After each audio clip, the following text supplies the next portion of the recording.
हाँ जी, स्वागत है आपका आपके अपने YouTube चैनल पे ब्रदर्स एजुकेशन हब पे। तो जो भी चैनल के ऊपर नया जुड़ा है चैनल को सब्सक्राइब कर देना। जिसने भी चैनल को लाइक नहीं किया या फिर वीडियो को लाइक नहीं किया वीडियो को लाइक कर देना। अगर वीडियो अच्छी लगे तो अच्छे अच्छे प्यारे प्यारे कमेंट भी कर देना। अपना जी सिंघम सीरीज़ के अंदर यानी कि मैं कहूँ तो पंजाब पुलिस के अंदर बात कर रहे थे, उसी पंजाब पुलिस की कंटिन्यू क्लास के अंदर पुनः अपने न्यू क्लास में आ चुके हैं। अपनी काफ़ी क्लास हो चुकी है, इस कड़ी के अंदर अपने पुनः क्लासों के साथ में आ चुके हैं। काफ़ी कुछ जीके कवर कर लिया और उसी MCQs के साथ में अपने पुनः क्लास लेने वाले हैं। तो अगला नया प्रश्न अपने आपके जो स्क्रीन के ऊपर दिख रहा होगा आपको, तो जो भी चैनल के ऊपर नया जुड़ा है या फिर फर्स्ट टाइम इस चैनल को देख रहा है या फिर वीडियो को देख रहा है, वो चैनल को जिसने सब्सक्राइब नहीं किया वो सब्सक्राइब जरूर कर देना।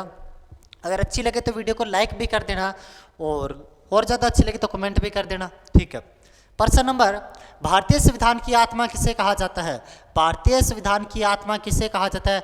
भारतीय संविधान की आत्मा किसनू कहा जाता है? तो चार ऑप्शन है, प्रस्तावना, मूल अधिकार, नीति निर्देशक तत्व या फिर उपयुक्त सभी। भारतीय संविधान की आत्मा के रूप में, आत्मा का मतलब क्या होता है? यानी कि अपने अंदर कोई आत्मा है तो अपनी पूरा शरीर है तो उसी के ऊपर दम पे चलता है। यानी कि अगर आत्मा नहीं है तो अपना शरीर भी नहीं है। तो पूरा का पूरा संविधान को पढ़ना बहुत मुश्किल है, भारतीय संविधान को पढ़ना काफ़ी मुश्किल है। बहुत बड़ा भारत का संविधान है, लेकिन अगर उसके छोटे से तरीके को अगर देख ले, यानी कि जो प्रस्तावना है, प्रस्तावना को संविधान का आई कार्ड भी कहा जाता है, पहचान पत्र भी कहा जाता है। जैसे अपने गले में कोई आई कार्ड होता है, पहचान पत्र होता है, व्यक्ति हमारे बारे में कुछ जानने से पहले अगर उस आई कार्ड को देख लेता है तो हमारे बारे में बड़ी बड़ी वो जानकारी 4-5 प्राप्त कर लेता है।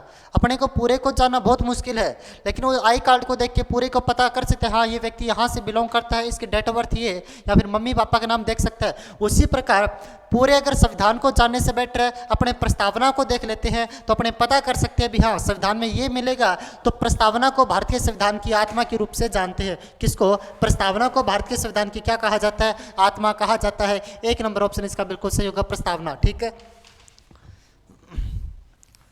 अगला प्रश्न,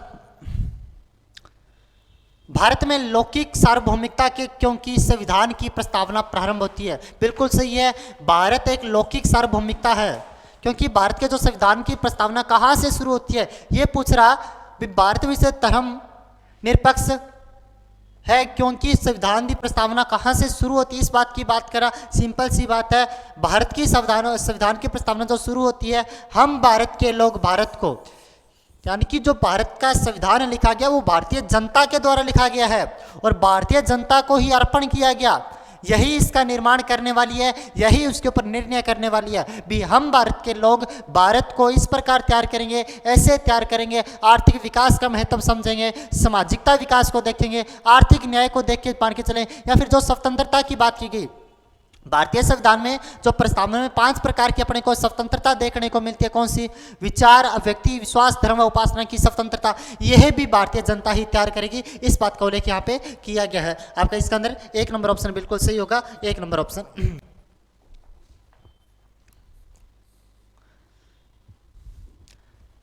संविधान के अंतर्गत भारतीय लोकतंत्र के आदर्शों को हम कहाँ देख सकते हैं?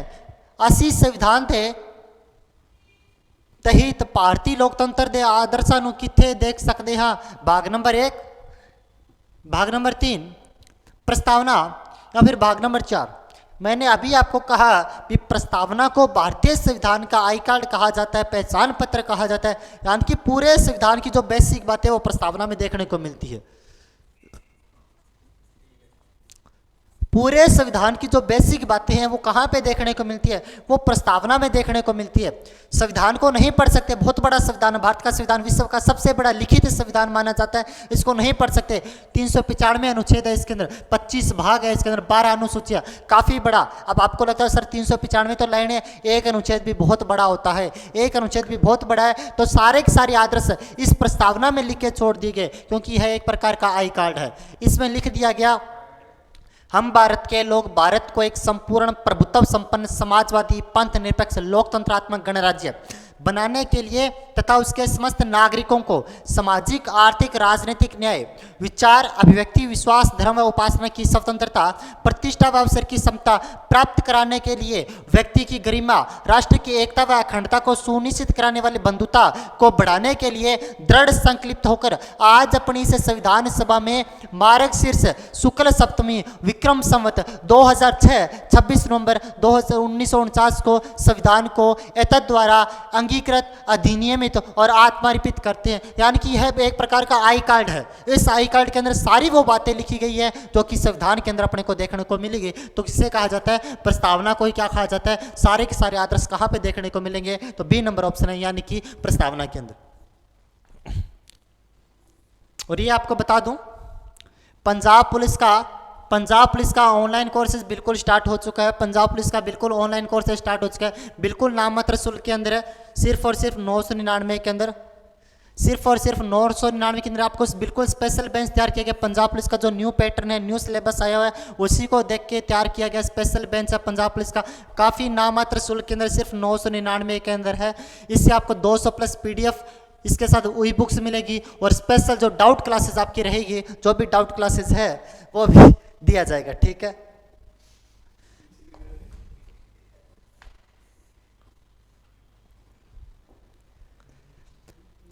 बयालीसवें संविधान संशोधन अधिनियम 1976 द्वारा प्रस्तावना में किस शब्द में नहीं जोड़ा गया? सिंपल सी बात बता देता हूं, भारत के संविधान की प्रस्तावना में अब तक एक ही संशोधन हुआ है। भारत के संविधान की प्रस्तावना में अब तक एक ही संशोधन हुआ है। वो कौन सा? 42वां संविधान संशोधन 1976, जिसे मिनी संविधान भी कहा जाता है, क्योंकि इस अमेंडमेंट के द्वारा काफी कुछ संविधान के अंदर जोड़ा गया था, बहुत कुछ इसके अंदर जोड़ा गया था, तो इसे मिनी संविधान संशोधन भी कहा जाता है। 42वें संविधान संशोधन के द्वारा प्रस्तावना में 3 शब्द जोड़े गए थे: समाजवादी, पंथ निरपेक्ष और अखंडता, एकता व अखंडता। ये 3 शब्द जो 42वें संविधान संशोधन के द्वारा जोड़े गए थे। अभी तक भारत की संविधान की प्रस्तावना में एक ही संशोधन हुआ है। कौन से नंबर का? ये काफी बार PCS एग्जाम के अंदर और जो भी UPSC के एग्जाम होते हैं उसके अंदर काफी बार ये प्रश्न पूछा जाता है। स्टेट के एग्जाम में काफी बार पूछा जाता है, जहां पे भारत का संविधान लगता है। यह प्रश्न सिंपल सा ऐसे पूछा जाता है, भारत के संविधान की प्रस्तावना में अब तक कौन सी कितनी बार संशोधन हो चुका है? तो एक बार। और कौन से नंबर का था? 42वें नंबर का था। 42वें नंबर का हुआ, जिसके तहत 3 शब्द जोड़े गए थे: समाजवादी, पंथ निरपेक्ष और अखंडता। यानी कि पंथ निरपेक्ष को क्या कहा जाता है? धर्म निरपेक्ष कहा जाता है। समाजवादी शब्द हो गया और गुट निरपेक्ष, इसके अंदर एकता व अखंडता शब्द हो गया। लेकिन गुट निरपेक्ष ऐसा कोई शब्द नहीं जोड़ा गया था। यही प्रश्न पूछा गया, कौन सा नहीं जोड़ा गया? तो C नंबर ऑप्शन बिल्कुल सही होगा। भारतीय संविधान की प्रस्तावना में वर्णित लोकतंत्र को किस रूप से स्वीकारा गया? जो लोकतंत्र तैयार हुआ है उसमें किस रूप से स्वीकारा गया? प्रस्तावना के अंदर जो लोकतंत्र है वो तीनों रूप के अंदर है, यानी कि सामाजिक भी है, आर्थिक भी है और राजनीतिक भी है। सामाजिक भी है, आर्थिक और राजनीतिक तीनों प्रकार, यानी कि मैं कहूं तो D नंबर ऑप्शन इसका उपयुक्त सभी हो सकता है। होगा क्या? हो सकता है क्या? है उपयुक्त सभी। अच्छा, भारतीय संविधान की प्रस्तावना के अनुसार भारत के शासन की सर्वोच्च सत्ता किसमें निहित होती है? वेरी वेरी इंपॉर्टेंट करना। भारतीय संविधान की प्रस्तावना के अनुसार भारत के शासन की सर्वोच्च सत्ता किसमें निहित होती है? यानी कि जो भारत में जो सर्वाधिक ताकत है, भारत में किसके पास में सर्वाधिक ताकत है? तो अपने कह सकते हैं राष्ट्रपति के पास, प्रधानमंत्री के पास में, IPS ऑफिसर के पास में, कमिश्नर के पास में, या फिर लोकसभा अध्यक्ष के पास में।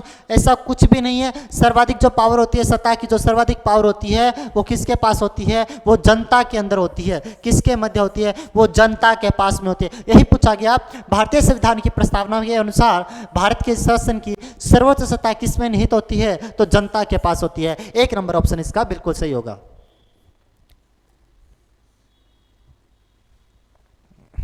हाँ जी। 7 नंबर प्रश्न क्या? भारतीय संविधान की प्रस्तावना में देश का कौन सा नाम उल्लिखित है? भारतीय संविधान की प्रस्तावना में किस देश का नाम दर्ज है? यानी कि प्रस्तावना के अंदर भारत को क्या कहा गया? भारत या फिर भारतवर्ष कहा गया? भारत या फिर हिंदुस्तान देखने को मिलता है? भारत या फिर इंडिया देखने को मिलता है, हिंदुस्तान या फिर भारतवर्ष देखने को मिलता है। तो भारत की जो प्रस्तावना है, संविधान की जो प्रस्तावना है, उसके अंदर भारत शब्द देखने को मिलता है। जो भारत का संविधान लिखा गया था वो इंग्लिश में लिखा गया था, इंग्लिश में इंडिया कहा गया, हिंदी में इसका ट्रांसलेट हुआ तो इसे भारत कहा गया। यहाँ तो भारत देखने को मिलता है या इंडिया देखने को मिलता है, ना तो हिंदुस्तान देखने को मिलता और ना भारतवर्ष जैसा कोई शब्द भारत के संविधान में देखने को मिलता। दो ही नाम मिलते हैं, या तो भारत मिलता है या फिर क्या मिलता है, इंडिया शब्द मिलता है। ठीक है, सी नंबर ऑप्शन इसका सही होगा। हाँ, भारतीय संविधान किसके द्वारा स्वीकृत है? भारतीय संविधान किस द्वारा प्रमाणित है? संविधान सभा द्वारा, भारत की संसद द्वारा, प्रथम निर्वाचित सरकार द्वारा, भारत की जनता के द्वारा। यानी कि भारत का संविधान किसके द्वारा स्वीकार किया गया था? किसके द्वारा स्वीकार किया गया था? जो जनता ने संविधान सभा ने लिख के दो तैयार करके दे दिया था, उसको किसने स्वीकारा था? किसने कहा था भी हाँ हम इसको एक्सेप्ट करते हैं? तो जब भारत का संविधान 26 नवंबर 1949 को पूरा होता है, 26 नवंबर 1949 को भारत का संविधान लिख के पूरा होता है, तो उसी दिन भारतीय जनता ने इसको स्वीकार कर लिया था। भारतीय जनता ने इसको क्या कर लिया था? स्वीकार कर लिया था। किसके द्वारा स्वीकृत है? भारतीय संविधान किसके द्वारा स्वीकृत है? तो भारत की जनता के द्वारा स्वीकृत किया गया। भारत की जनता ने इसको स्वीकार कर लिया था। डी नंबर ऑप्शन इसका बिल्कुल सही होगा। हाँ जी, भारत की संप्रभुता किसमें निहित है? भारतीय प्रभुसत्ता किस हाथ विच है? भारत की संप्रभुता किसमें निहित है? भारतीय संसद में, राष्ट्रपति में, प्रधानमंत्री में या फिर भारत की जनता में? भारत का वो जो खुद का प्रभु है जिसे संप्रभुता कहा जाता है, संप्रभुता कहा जाता है, वो किस में निहित है? तो पूरी की पूरी संप्रभुता है वो किसके अंदर निहित होती है? तो पूरी की पूरी भारतीय जनता के अंदर निहित है। किसके अंदर निहित होती है? भारतीय जनता के अंदर निहित है। यानी कि सिंपल सा कहूँ, भारत का संविधान जो पूर्ण रूप से लिखा गया था वो भारतीय जनता के ऊपर निर्भर करता है। सबसे ज्यादा शक्ति किसके पास है? भारतीय जनता के पास में ही सबसे ज्यादा पावर है। इसका डी नंबर ऑप्शन बिल्कुल सही रहेगा। भारतीय संविधान को संविधान सभा द्वारा अंगीकृत किया गया। आपको मैंने बता दिया भी भारतीय संविधान को जब लिख के पूरा तैयार हो चुका था, जब तीसरा इसका वाचन कंप्लीट होता है 26 नवंबर 1949 को। भारतीय संविधान के 3 वाचन होते हैं। पहला वाचन सबसे बड़ा था, दूसरे वाला सबसे छोटा था और मध्य वाला नीचे वाला बीच का हिस्सा था। और जो तीसरा वाचन कंप्लीट था वो 26 नवंबर 1949 को पूरा होता है। 26 नवंबर 1949 को जैसे ही वाचन कंप्लीट होता है तो भारत को स्वीकार कर लिया जाता है, भारत के संविधान को स्वीकार कर लिया जाता है। और आंशिक रूप से कुछ एक अंशों के साथ में आंशिक रूप से, यानी कि मैं कहूं तो 16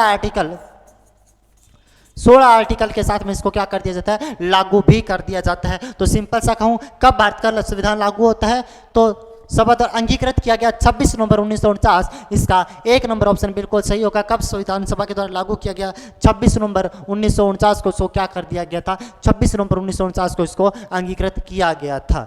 आगे चले, बहुत इंपॉर्टेंट है। 26 नवंबर 1949 को आंशिक रूप से लागू हुआ था 16 अनुच्छेदों के साथ में। सिर्फ आंशिक रूप से लागू होता है। बाकी अनुच्छेद कब लागू हुए थे? 26 जनवरी 1950 को। 26 जनवरी 1950 को बाकी अनुच्छेद लागू हुए थे। यह सिर्फ 16 अनुच्छेद इसी दिन लागू हुए थे। ठीक है, आगे चले। हाँ जी, ये बिल्कुल पंजाब पुलिस का जो कोर्स है, ऑनलाइन कोर्स है, बिल्कुल ऑनलाइन कोर्स है। बहुत अच्छा कंटेंट तैयार किया गया यहाँ पे। स्पेशल, बिल्कुल स्पेशल बेंच है, बिल्कुल स्पेशल बेंच। इसी को जो नवीन इसका पैटर्न है उसी को ध्यान में रखते हुए इसको तैयार किया गया। सिर्फ और सिर्फ 999 के अंदर है, सिर्फ और सिर्फ 999 के अंदर है। इसमें 200 प्लस PDF दी जाएगी आपको, ई बुक्स आपको दी जाएगी। साथ में स्पेशल जो भी डाउट क्लासेस, आपके जो भी डाउट आएंगे उसके ऊपर स्पेशल डाउट क्लासेस रखी जाएगी। बिल्कुल ऑनलाइन कोर्सेज है, इसके लिए आपको पता होना चाहिए। बहुत अच्छी वैकेंसी है पंजाब पुलिस की। अभी ही उसकी तैयारी में जुट जाओ। अपनी सिंगम सीरीज है उसको फॉलो करते रहना, क्योंकि ये कंटिन्यू क्लासेस चलती रहेगी। जिसने भी चैनल को लाइक नहीं किया, सब्सक्राइब नहीं किया, वो सब्सक्राइब भी कर देना और लाइक भी कर देना। मिलते हैं अपने कल नेक्स्ट क्लास में, तब तक के लिए धन्यवाद। Thank you.